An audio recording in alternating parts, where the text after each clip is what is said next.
Yeah, yeah.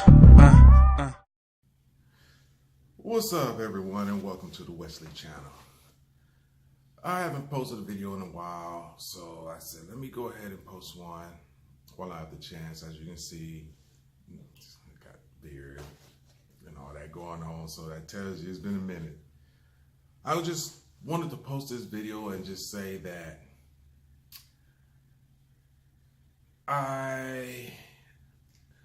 I've been in training for truck driving school for 2 weeks of classrooms so far, and come Monday I start on the truck. So pretty much the first day, well, from what the instructor said, the first day we're gonna do pre-trip inspection. So we're gonna learn the pre-trip inspection, which is a lot. I mean, it is a lot to learn. You have to know everything from the engine to the outside of the truck, to the axles, the skid plates, that brake caliper, all that stuff. And even with the trailer hooked to it, you gotta learn everything about the trailer, the height, the stickers, reflectors, axles underneath, hoses. I mean, there's just so much to learn. But it's easy. Trust me. It seems like a lot, but the thing about it that makes it easy is just looking. If you know engine parts, basically you can do it. And there's a lot of the other stuff. I drove a school bus for 3 years. It's almost basically the same. It's just that now you have a trailer, skid plate, and air lines that hook to the trailer. You got all this other stuff. So, and plus you have to say it a certain way with them. So basically what's going to happen, I have to go through that February 14th. That's supposed to be my graduation. That's when I test. And once I pass my test, I graduate. Now, the good thing about that, since I'm not working, I'm just doing Uber right now. But once I finish my testing, that's when we have recruiters come in. And, they try to get you to come to their company. They tell you all the good things about the company. And to be honest, from what I've seen, trucking, they promise a lot.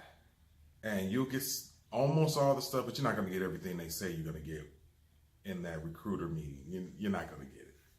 So, it's all about, my understanding is just putting miles on the truck. It's the mileage. That's how you get paid, is with the mileage. So, with that being said, we had Covenant come in, we had Swift come in, we had, what's that other one? Warner come in. It was another company supposed to come in. They didn't show.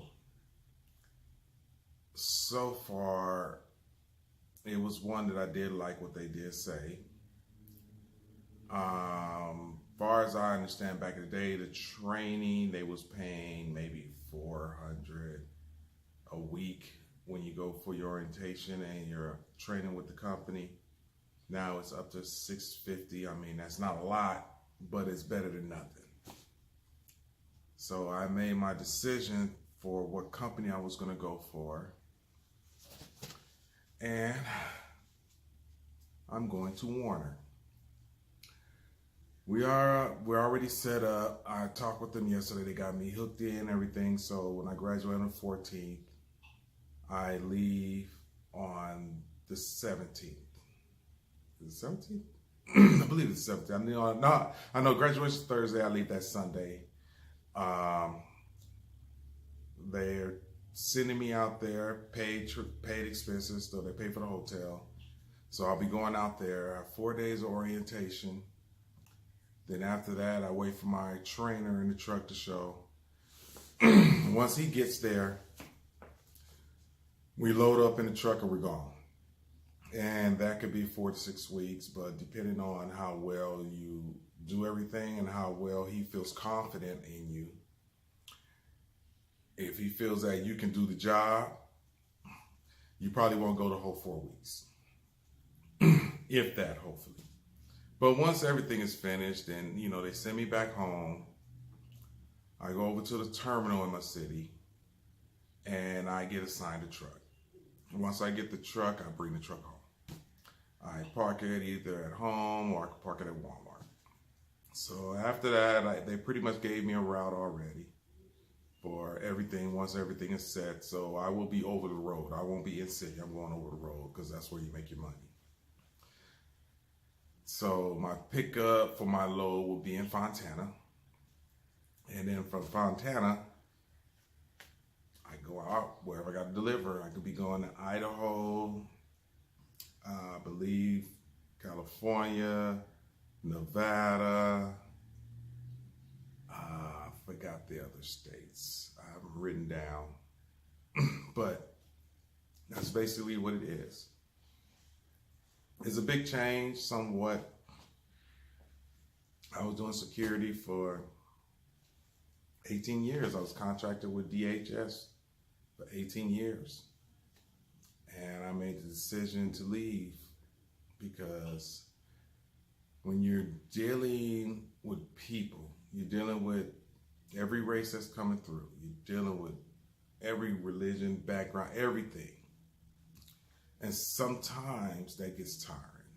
It gets tiring because me, I always say, I hate babysitting grown adults. And some of these people come into the buildings or to the offices and I ran out of time. I got 6 minutes and 4 seconds left on here, so let me make it quick. Pretty much basically babysitting. And sometimes, it's amazing to see how grown adults act. And sometimes you just go in someplace, all you got to do is just go in, take care of your business, and get out. That's all it is. Most of these people can't do that. They just want to argue, and argue. And then when you have to go over and say something, they want to tell you, oh, you rent a car. Oh, you making only $8 an hour. Just to be clear to everyone, when you go to a federal facility, those contract officers, depending on what state they're in, they are not making $8 an hour. They are making a lot of money. Pretty much. These guys are getting paid, it's almost equivalent to the police officers, if not more, depending on what state you're in. I went to one state and I was talking to a police officer and a detective. This is when we had the tornadoes years ago. And we were out in Mississippi and Alabama. And I was talking to the detectives because we had just got there and they came over to meet us because we was working City Hall because we had a FEMA bus there and they had FEMA set up, so they wanted to make sure nothing happened to the bus or the facility where we were at. And the cop was like, yeah, I just made detective. And he was like, my raise went up. I'm making $17 an hour. And camera's out of focus a little bit. He said he making $17 an hour. And me and my partner looked at each other and we was like, 17 for a detective? And we were making more than that. At that time, we were making $27, maybe $28 an hour. Just doing security. So don't believe that these guys are not making any money. Trust me, these guys is making a lot of money. They're making more than what you think. So, try not to talk about they making $8 an hour. These guys are trained. They're well trained. Trust me on that. We went through a lot of training, a lot of classroom, a lot of range time. These guys can shoot. These guys can take you down. These guys know their job. Sometimes we have some that overdo it, but that's pretty much anywhere you work. You're going to have a few people that think they know the job better than anything. Sometimes they push themselves more than what they're supposed to, but that's pretty much any job. So, like I said, these guys are well trained. I know dealing with the photos, how they're doing the audit, and the Fifth Amendment rights and all that, right? Freedom of press, I understand what they're saying, but to be honest, coming into our federal facility, the foyer and lobby, yes, you can film. I'm just going to tell you, you can film, whatever. But once you go behind on the other side of the security protocol where you get checked in, that's where it stops. That's where it stops. If you go in the Social Security office, you have to have permission from the manager. Regardless of you saying Fifth Amendment right about the law is no, because when you walk into the lobby, if anybody's been into a Social Security lobby, you understand that once you walk in that lobby, you have the windows there.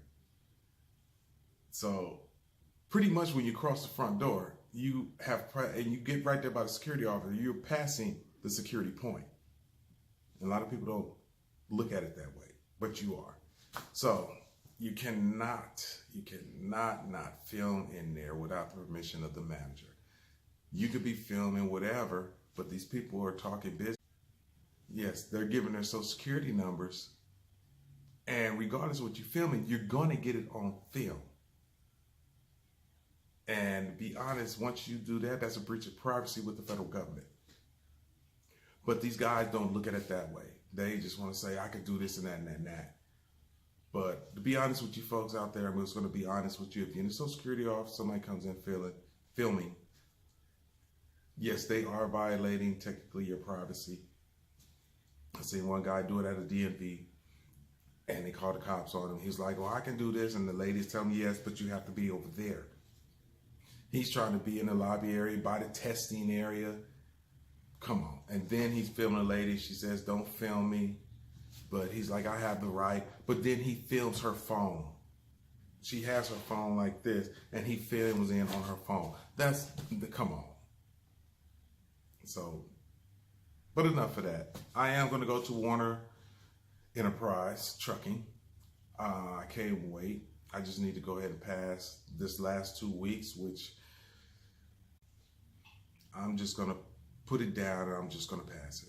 So thank you for viewing me. Like, share, subscribe. I got to start getting my points up. So once I start trucking, there will be a lot of videos.